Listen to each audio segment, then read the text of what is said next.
도시 정글 생존 가이드 오늘 그 마지막 시간으로 맹수들의 재활센터라는 제목으로 여러분들과 함께 이야기를 나누어 보도록 하겠습니다. 여러분에게 한 가지 질문 드려볼게요. 마음속으로 답변해 주시면 감사하겠습니다. 여러분은 굳이 동물로 비유하자면 맹수과세요? 초식동물과세요? 제가 같이 일하는 사무실에 있는 분들한테 이 질문을 했어요. 공교롭게 딱 세 분 계시더라고요. 이게 찬스인 거거든요. 4명 있으면 재미없잖아요. 2대2 나오면 좀 애매하니까 딱 세 분 계실 때 제가 물어본 거예요. 근데 셋 중에 2분이 자기가 맹수라 그러는 거예요. 굉장히 위협적이었어요. 나는 맹수들 틈에 있구나.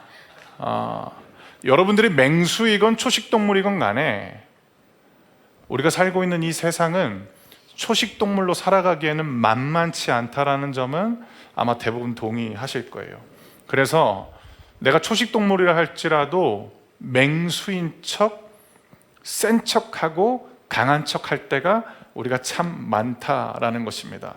여러분 아침에 무슨 소리 듣고 계세요? 알람 소리 듣고 계시죠? 가끔씩 저는 극심한 스트레스를 받을 때 알람 소리가 사이렌 소리처럼 들릴 때가 있어요. 그럼 그 소리를 듣자마자 즉각 전투 모드가 발동하는 거죠. 참고로 우리 교회 이상한 교회는 아니에요. 그러니까 바쁠 때. 저도 그런데 여러분들은 얼마나 더 그런 상황이 많으시겠어요? 그러다 보니까 우리들의 본래 모습이 초식동물과 비슷하다 할지라도 맹수처럼 살기 위해서 우리는 부단히 애를 씁니다. 하지만 아무리 튼튼하고 강한 맹수도 아플 때가 있고 다치기도 합니다. 그렇게 되면 맹수들에게도 재활센터가 필요하죠. 왜냐? 아무리 사나운 맹수라 할지라도 다치거나 아프면 치료하고 회복하는 시간이 필요하기 때문입니다. 여러분 강아지 좋아하세요? 네, 저도 강아지 너무 좋아하는데 너무 예뻐하고 강아지 키우면서 받은 간직하고 있는 추억들도 많은데 제가 중학생 때 진돗개 2마리를 키웠던 적이 있었어요. 수컷의 이름은 진격이었고 암컷의 이름은 진영이었어요. 그냥 진돗개니까 진짜 붙여야 될 것 같았어요. 둘 다 사람으로 치면 굉장히 얘네들은 뼈대 있는 가문 출신이었어요. 여러분 전북 남원에 뭐가 유명해요? 춘향이. 얘네 엄마 아빠가 그 춘향관의 진돗개들이었어요. 그러니까 거기서 태어난 애들이었어요. 그러니까 누가 우리한테 이제 우리 집에 선물을 준 거예요. 뼈대 있는 가문이었을 뿐만 아니라 진격이는 남자 수컷이었고 진영이는 이제 암컷이었는데 특히 저는 이 진격이 수컷에 대한 추억이 굉장히 많았습니다. 얘가 딱 요만할 때 이제 막 아장아장 기어오는데 너무 사랑스러운 거예요. 근데 얘가 아주 어렸는데도 범상치가 않았어요. 다리가 굉장히 두툼했어요.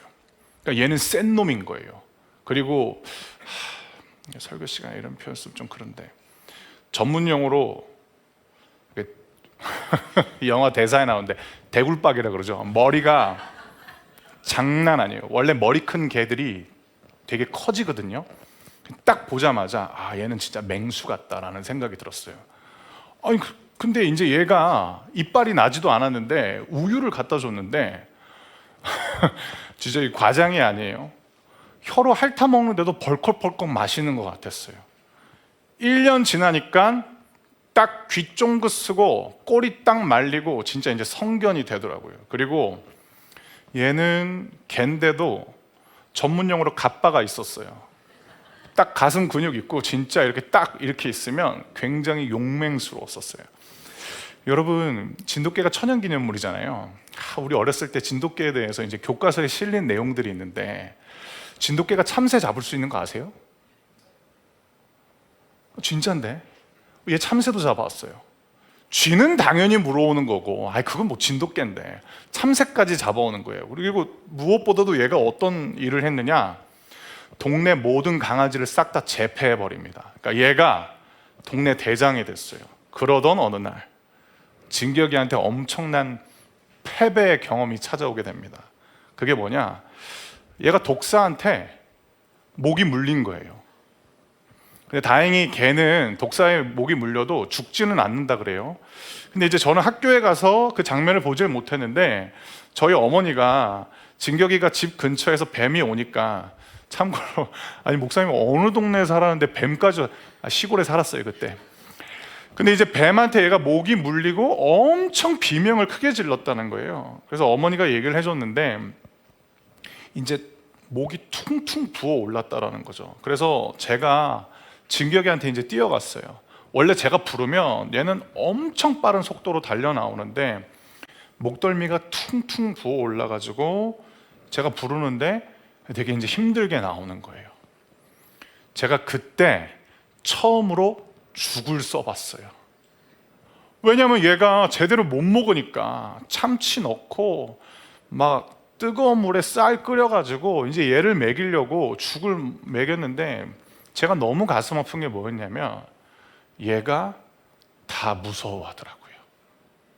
그리고 죽을 먹고 나면 아무도 오지 않는 차고에 틀어박혀가지고 나을 때까지 한동안 나오지 않고 있더라고요.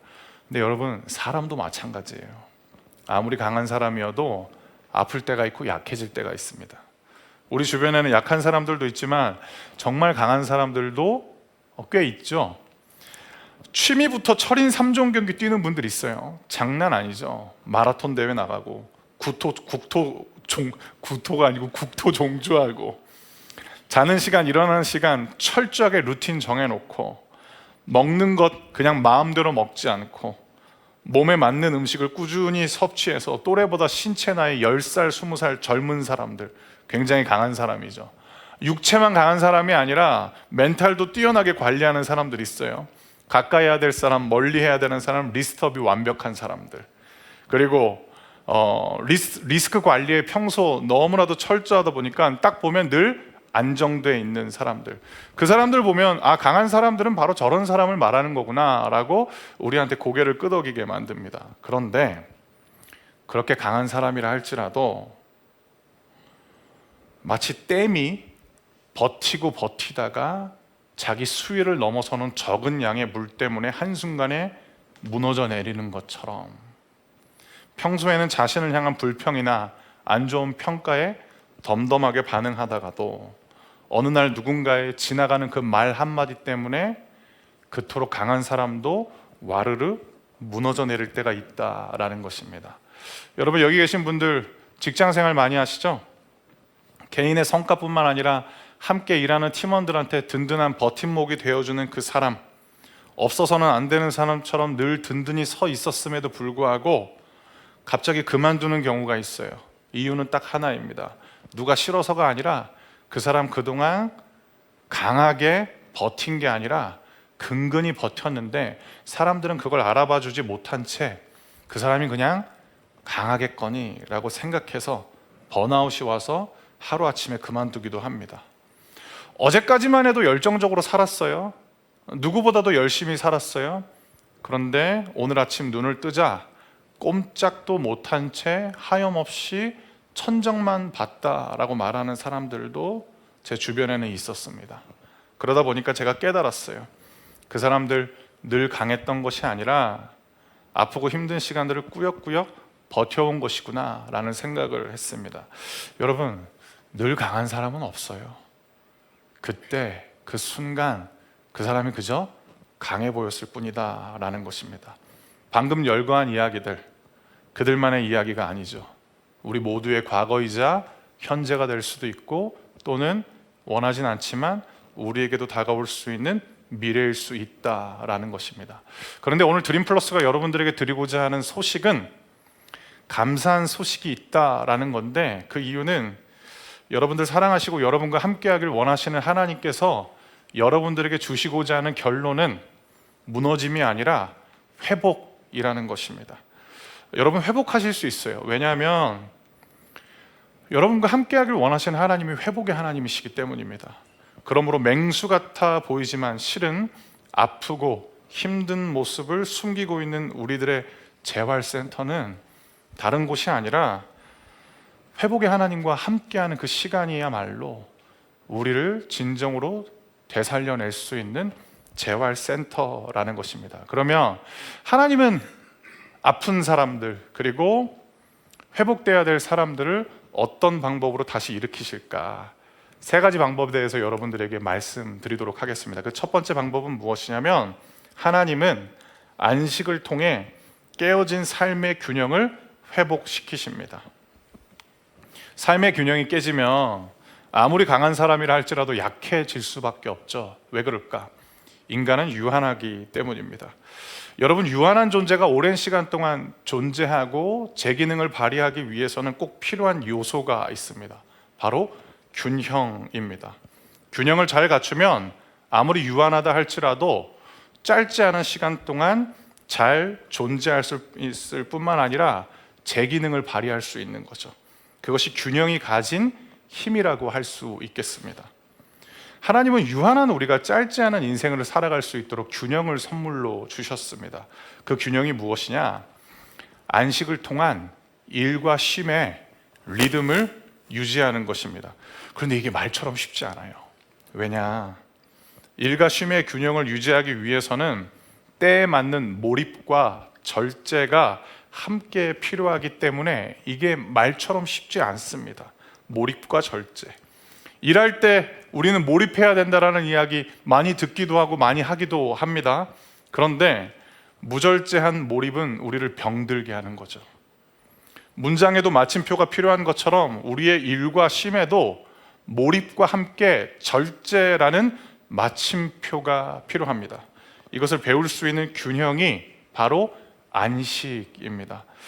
그렇다면 안식이란 무엇일까요? 안식에 대해서 명확하게 설명해주는 성경 구절이 있는데, 출애굽기 20장 8절부터 11절 말씀인데 저와 여러분들이 한 절씩 읽어보도록 하겠습니다. 여러분도 자막을 통해서 같이 읽어주세요. 제가 먼저 8절 말씀 읽어드릴게요. 안식일을 기억하여 거룩한 날로 지켜라. 9절, 6일 동안에는 힘써 모든 일을 하여라. 하지만 7일째 날은 나 여호와 하나님의 안식일이다. 그날에는 너희나 너희 아들이나 딸이나 너희 남종이나 여종이나 너희 짐승이나 너희 집 문 안에 머무르는 나그네도 일을 하지 마라. 11절, 왜냐하면 나 여호와가 6일 동안 하늘과 땅과 바다와 그 안에 있는 모든 것을 만들고 7일째 날에는 쉬었기 때문이다. 그러므로 나 여호와는 안식일에 복을 주고 그날을 거룩하게 하였느니라. 아멘. 안식은 하나님으로부터 온 삶의 방식입니다. 이걸 여러분들 마음에 꼭 새기시길 바랍니다. 안식은 사람으로부터 온 게 아니라 하나님으로부터 왔습니다. 그 이유가 무엇일까? 그 이유는 그 어떤 종교도 안식일을 지정해 주지 않았어요. 불교도, 이슬람도. 물론 이슬람은 기독교 이후에 나왔기 때문에 안식일의 개념은 있지만 그 첫 번째가 무엇이냐면 성경이다라는 것입니다. 또 그 어떤 고대 문화에서도 6일 동안 힘써 일하고 7일째 다는 날은 쉬라고 말해주지 않았어요. 오히려 대부분의 고대 문화는 일은 피지배 계층이 감당해야 될 고된 역할인 것이고, 높은 계급에 있는 사람들에게는 면제되는 부정적인 요소가 바로 일이었습니다. 그런데 하나님은 일을 통해 물질적인 생산뿐만 아니라 기쁨과 보람도 얻게 하셨습니다. 그리고 힘써 일한 뒤에 하나님께서 또 다른 삶의 방식을 말씀해 주셨는데, 그게 바로 안식입니다. 이것이 안식의 기원입니다. 그러므로 하나님 없이 안식은 존재할 수 없습니다. 왜냐? 하나님이 시작하셨기 때문입니다. 이 말이 진짜일까라고 검증할 수 있는 방법이 있어요. 그게 뭐냐? 여러분은 자신을 포함한 사람을 자세히 관찰해 보면 알 수 있습니다. 여러분, 사람을 자세히 관찰해 보면 스스로 안식할 줄 모른다라는 것을 알 수 있어요. 왜 그럴까? 그 첫 번째 큰 이유는 욕심과 불만족에 사람은 사로잡혀 있기 때문입니다. 더 많이, 더 높이, 적어도 남들만큼은. 여러분께 한 가지 질문 드려볼게요. 남들만큼은 어느 정도 수준이에요? 적어도 남들만큼 산다라는 건 도대체 어느 수준일까요? 어느 동네에 살면 적어도 남들만큼 사는 걸까요? 우리 집 평수가 어느 정도면 남들만큼 사는 걸까요? 내가 소유하고 내가 몰고 다니는 자동차가 어느 정도면 남들이 봤을 때 누추하지 않은 정도일까요? 남들만큼은 이라고 이야기하지만 끝도 없다라는 것입니다. 이 욕심과 불만족에 인간은 사로잡혀 있기 때문에 인간 스스로는 쉴 수 없다라는 거죠. 그래서 우리 삶에 꼭 필요한 절제를 빼앗기는 것에 있어서 우리는 속수무책인 거죠. 왜냐? 욕심이 너무 많기 때문입니다. 그래서 몰입은 계속되지만 결국 우리를 다시 몰입하게 할 수 있는 절제를 잃어버리게 된다라는 것입니다. 왜냐? 욕심과 불만족에 사로잡히면 계속 몰입만 외치다가 병들기 때문입니다. 하나님은 그런 우리를 잘 아십니다. 그래서 하나님은 6일이라는 몰입의 시간을 정해주셨어요. 그리고 7일째 되는 날에는 안식이라는 절제의 시간을 보내게 하신 것입니다. 하나님을 위해서가 아닙니다. 바로 아무리 강해도 쉼이 없으면 약해질 수밖에 없는 우리 자신들을 위한 명령이었다라는 것입니다. 성경에 명령이 나오죠. 그 명령은 결국에는 하나님을 위한 것이 아니라 그 말씀을 듣는 사람을 위한 것인 것처럼 안식도 동일합니다. 하나님을 위한 것이 아니라 사람을 위한 것입니다. 그런데 쉴 수 있는 여건이 주어진다 할지라도, 한마디로 돈과 시간이 주어진다 할지라도 우리가 잘 쉬지 못하는 또 하나의 이유가 있어요. 욕심과 불만족 말고 또 무슨 이유냐?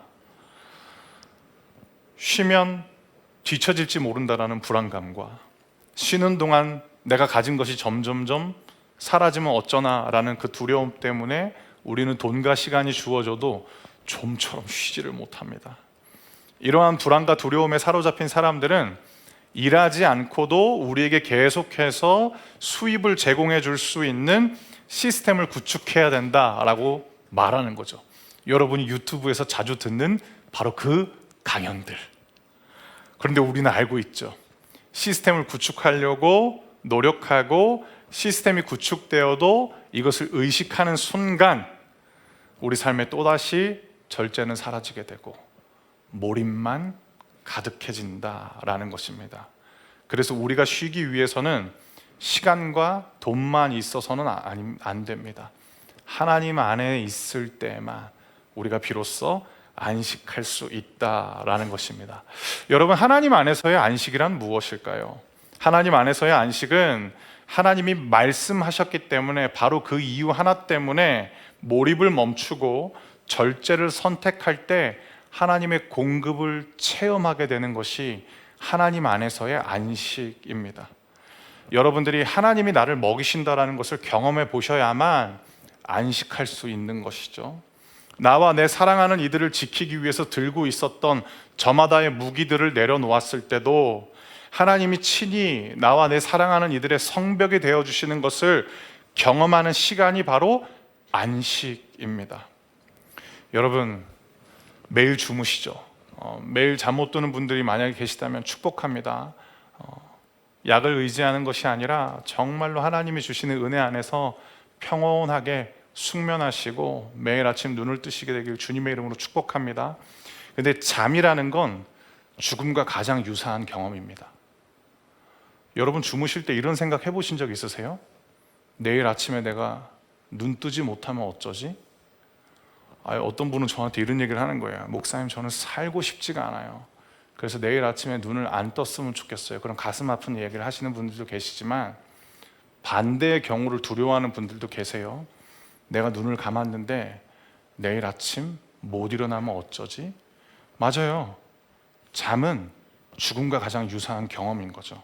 그런데 우리가 잠들 때 더 이상 두려워하지 않는 이유는 무엇이냐면 지금까지 우리가 살아오면서 잠이라는 경험이 죽음이 아니라 나를 재충전시켜주는 경험이구나라는 이런 새로운 인식 때문에 우리는 잠을 두려워하지 않죠. 오히려 좋아하죠. 마찬가지입니다. 하나님 안에서의 안식을 경험할 때 나의 삶이 이전보다 더 강해진다라는 경험을 하시면 여러분들은 비로소 하나님 안에서의 안식을 찾을 수 있게 되는 것입니다. 이 안식을 위해서 우리에게 두 가지가 필요해요. 첫 번째는 무엇이냐? 하나님의 도우심을 구해야 됩니다. 하나님이 도와주시지 않으면 욕심과 불만족, 불안과 두려움 때문에 우리는 안식할 수 없어요. 그러니까 하나님께 맡겨야지 쉴 수 있는 거죠. 그렇지 않으면 쉬지 못합니다. 이런 기도를 드려보세요. 하나님, 하나님을 신뢰하고 이제 잠을 청합니다. 하나님, 오늘은 하나님께서 말씀하신 쉬는 날이기 때문에 쉬겠습니다. 이 날이 손해로 끝나지 않도록 하나님, 저를 도와주십시오 라는 이 기도를 통해서 우리가 안식할 수 있는 것이고, 두 번째는 일해야 할 때 힘써 일해야 우리가 안식할 수 있습니다. 게으르면 안식에 빚지는 것입니다. 또한 게으름은 안식을 갉아먹는 악하고 어리석은 습관입니다. 몰입해야 할 때 몰입하지 않으면 절제할 것이 남지 않는 것처럼, 게으르면 안식의 때 어쩔 수 없이 움직일 수밖에 없도록 나를 내몰아 세우는 것입니다. 하나님은 안식을 명령하시면서 동시에 6일 동안 힘써 모든 일을 하라라고 말씀하셨습니다. 그러면 여러분들한테 또 하나 질문 드려볼게요. 여러분의 삶 가운데 몰입만 남는 것이 아니라 또 다른 몰입을 가져다 줄 수 있는 절제를 선택하기 위한 이 안식을 유지하려면 열심히 일하는 것, 쉬는 것, 뭐가 우선순위가 있을까요? 안식이 먼저입니다. 굉장히 놀랍죠. 하나님은 먼저 충전시킵니다. 그리고 일하게 하세요. 창조 사건을 보면 하나님께서 사람을 6째 날에 만드시고 별로 한 것도 없는데 다음날 쉬게 하세요. 여기 비밀이 담겨 있습니다. 여러분, 일과 쉼 사이에 균형이 깨진 것 같으세요? 내일부터 직살나게 일해야지라고 생각하는 거 아니라, 균형이 깨졌으면 여러분들한테 먼저 필요한 것이 하나님 안에서의 안식이다라는 것입니다. 이 안식을 통해서 하나님께서 여러분들을 회복시켜 주실 거예요. 두 번째, 하나님은 우리 삶을 어떤 방법으로 회복해 주시냐면, 우리 힘으로는 할 수 없는 일을 해결해 주시면서 우리를 회복시켜 주십니다. 우리 앞에 주어지는 일들을 대개 3가지 부류로 나눌 수 있습니다. 첫 번째는 뭐냐면 우리가 해야 되는 일이에요. 하나님 뒤에 숨는다고 해결되지 않아요. 우리가 해야 하는 일이 있어요. 그건 그냥 우리가 해야 되는 거예요. 두 번째 일은 무엇이냐? 하나님과 함께하는 일입니다. 기도와 함께하지 않으면 절대로 이루어지지 않는 일들이 있습니다. 또 반대로 기도만 한다고 해서 이루어지지 않는 일이 있어요. 기도와 일이 함께 어우러질 때만 성취되는 일들이 있다라는 것입니다. 성경에서 하나님이나 예수님이나 주로 당신을 믿는 사람들한테 주시는 일들은 이 두 번째 그룹에 속해 있어요. 하나님은 일을 그냥 떠넘기시는 분이 아니라 함께 일하자라고 우리를 초대하시는 분이시거든요. 근데 세 번째 부류의 일이 있습니다. 그게 뭐냐? 우리 힘으로는 절대 할 수 없는 일입니다. 하나님만 하실 수 있는 일들입니다. 하나님은 바로 그 일을 해결해 주시면서 무너졌던 우리들의 삶을 다시 회복시켜 주신다라는 것입니다. 이 장면이 성경에서는 여러 곳 등장하지만 제일 대표적으로 등장하는 장면이 출애굽기 14장인데, 출애굽기 14장 11절부터 14절 말씀인데요, 이 말씀도 저와 여러분들이 한 절씩 읽어보도록 하겠습니다. 제가 먼저 11절 말씀 읽어볼게요. 이스라엘 백성이 모세에게 말했습니다. 이집트에 무덤이 없어서 우리를 이 광야로 끌어내어 죽이려는 거요. 왜 우리를 이집트에서 데리고 나왔소? 12절. 우리가 이집트에서 있을 때 우리는 여기에 남아서 이집트 사람들을 섬길 테니 우리를 내버려 두시오 라고 말하지 않았소? 이집트 사람들을 섬기는 것이 광야에서 죽는 것보다 우리에게는 낫소. 하지만 모세가 대답했습니다. 두려워하지 마시오. 굳게 서서 여호와께서 오늘 여러분에게 베푸실 구원을 보시오. 오늘이 지나면 이 이집트 사람들을 다시는 보지 않게 될 것이오. 그저 가만히 있기만 하시오. 여호와께서 여러분을 위해 싸워 주실 것이오. 아멘. 이 장면은 이스라엘 민족에게 있어서 잊지 못할 역사의 순간입니다. 이스라엘 민족이 이집트에서 400년 동안 노예살이 했습니다. 그리고 400년 동안 노예살이 하면서 이 이스라엘 민족이 자기 힘으로 이집트에서 벗어날 수가 없는 거예요. 그래서 이 이스라엘 백성들이 뭐 했냐? 하나님한테 울면서 매달렸어요. 우리 좀 살려달라고. 그래서 하나님이 누구를 보냈냐면 모세라는 사람을 보내서 이제 400년 동안 노예살이하고 있었던 이집트에서 건져내십니다. 그런데 뭔 일이 생겼느냐? 원래 사람 마음 잘 바뀌잖아요. 사람은 줬다 뺏기 잘하잖아요. 보내줬던 이집트의 파라오 왕이 마음이 바뀐 거예요. 그래가지고 이스라엘 백성들 쿨하게 보내줬다가 다시 저것들 그냥 다 죽여야겠다 해가지고 막 쫓아오는 거예요. 그때 이스라엘 민족 눈앞에는 홍해라는 거대한 바다가 흐르는 것이고, 뒤에는 자기 힘으로 죽었다 깨나도 이길 수 없는 이집트 군사들이 쫓아오는 거예요. 둘 다 자기 힘으로는 못합니다. 홍해도 못 갈라요. 400년 동안 노예로 지나는데 무슨 수로 최강대국의 군사들을 이길 수 있겠어요? 그때 하나님은 어떻게 하시냐? 하나님만 하실 수 있는 일을 하십니다. 바다를 가르세요. 그래서 바다를 건너게 하세요. 그리고 또 하나 남았죠. 뒤쫓아오는 이집트 군사들, 이스라엘 백성들은 못 이겨요. 하나님이 이스라엘 대신해서 싸워주세요. 그래서 그들은 어떤 걸 경험하느냐? 노예가 아니라 하나님의 백성이라는 정체성의 회복을 마침내 경험하게 됩니다. 여러분, 이거 옛날 이야기 아닌데 오늘 여러분들에게 주시는 하나님의 약속입니다. 여러분 가로막고 있는 홍해가 있어요? 여러분들을 가로막고 있는 바다는 뭡니까? 여러분들을 뒤쫓아오고 있는 이집트의 군사들은 누구예요? 여러분 힘으로 못 이길 것 같으세요? 그때 여러분들이 매달려야 될 분은 하나님이신 거예요. 운에 맡기지 마세요. 하나님께 맡기시길 바랍니다. 하나님, 바다를 갈라주세요. 하나님, 나를 뒤쫓아오는 저들을 저 대신 싸워주세요. 그때 하나님은 어떤 일을 하시느냐? 하나님만 하실 수 있는 일을 하심으로 여러분들의 삶에 필요한 그 회복의 선물을 가져와 주신다라는 것입니다. 여러분, 저한테 언제든 저를 다시 강하게 만들어주는 기도가 있어요. 그거 여러분들에게 나눠드릴게요. 그래서 이번 한 주 힘든 순간이 오면 여러분 이 기도 꼭 해보셨으면 좋겠어요. 사실 이거 대단한 기도는 아닌데 하나님한테만 제가 하는 기도가 있어요. 하나님, 저를 도와주세요. 하나님, 저를 도와주세요. 하나님 말고는 저를 도와줄 존재가 없어요. 하나님, 저를 도와주세요. 그 기도가 몇 번이고 쓰러졌던 저를 다시금 일으켜 주더라고요. 여러분, 하나님은 기도를 통하여서 하나님의 강함을 선물로 주십니다. 여러분 힘으로 해결할 수 없는 일들이 있으세요? 기도할 기회인 거예요. 기도할 시간인 거예요. 그때 하나님의 도우심을 구하시길 바랍니다. 마지막 세 번째, 하나님은 어떻게 우리를 회복시키시는가? 놀랍게도 하나님의 뜻이 이루어지게 해달라는 기도를 통해서 우리를 회복시켜 주십니다. 내가 원하는 게 이루어져야지 우리가 강해질 것 같잖아요. 근데 하나님의 은혜 가운데 적지 않은 경우 역설적인 모습이 나옵니다. 그 대표적인 장면이 예수님이 하셨던 기도인데 마태복음 26장 38절부터 46절 말씀인데요. 이 말씀도 저와 여러분들이 한 절씩 읽어보도록 하겠습니다. 제가 38절 말씀 먼저 읽어볼게요. 예수님께서는 세 제자에게 말씀하셨습니다. 내 마음이 괴로워 죽을 지경이다.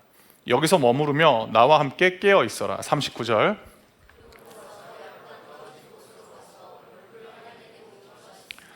나의 아버지, 할 수만 있다면 제게서 이 잔을 지나가게 해주십시오. 그러나 내 뜻대로 하지 마시고 아버지의 뜻대로 하시길 원합니다. 기도하신 후 제자들에게 오셔서 제자들이 자고 있는 것을 보시고 베드로에게 말씀하셨습니다. 너희들은 1시간도 나와 함께 깨어 있을 수 없느냐? 깨어서 너희가 시험에 빠지지 않도록 기도하여라. 영은 원하지만 육체가 약하구나. 예수님께서 다시 가셔서 두 번째 기도를 하셨습니다. 나의 아버지여, 이것이 제게서 지나갈 수 없고 제가 마셔야만 한다면 아버지의 뜻대로 되기를 기도합니다. 그리고 나서 다시 제자들에게 가셔서 제자들이 자고 있는 것을 보셨습니다. 그들은 너무 졸렸던 것입니다. 그래서 예수님께서는 제자들을 놔두시고 다시 세 번째로 기도하셨습니다. 예수님께서는 같은 기도를 한 번 더 하셨습니다. 그 다음에 예수님께서 제자들에게 돌아오셔서 말씀하셨습니다. 아직도 자고 있고 쉬고 있느냐? 보아라, 때가 가까이 왔다. 인자가 죄인들의 손에 넘겨진다. 일어나라, 가자. 나를 배반한 사람이 가까이 오고 있다라는 이 말씀. 진짜 예수님의 제자들 이렇게 보면 진짜 깝깝해요. 예수님이 뭐라고 부탁하냐면 나 죽을 것 같아. 나를 위해서 기도 좀 해줘 라고 말씀하셨어요. 근데 얘네가 이거 전문용어로 잠귀신 들렸다 그러는 건데 계속 자는 거예요. 이거 완전 손절각이잖아요, 여러분. 뭐 이런 것들이 다 있어요. 3년 동안 엄청 잘해줬는데 내가 괴로워서 죽을 것 같으니까 나를 위해서 기도해달라 그러는데 3번 왔는데 3번 다 자요. 근데 예수님이 진짜 약간 이거 불경스러운 상상이에요. 제가 예수님이라면 그냥 얘네랑은 손절이었어요. 근데 예수님이 마지막에 뭐라고 말씀하시냐면 일어나라, 가자. 나를 배반한 사람이 가까이 오고 있다. 예수님께서 굉장히 강해지셨어요.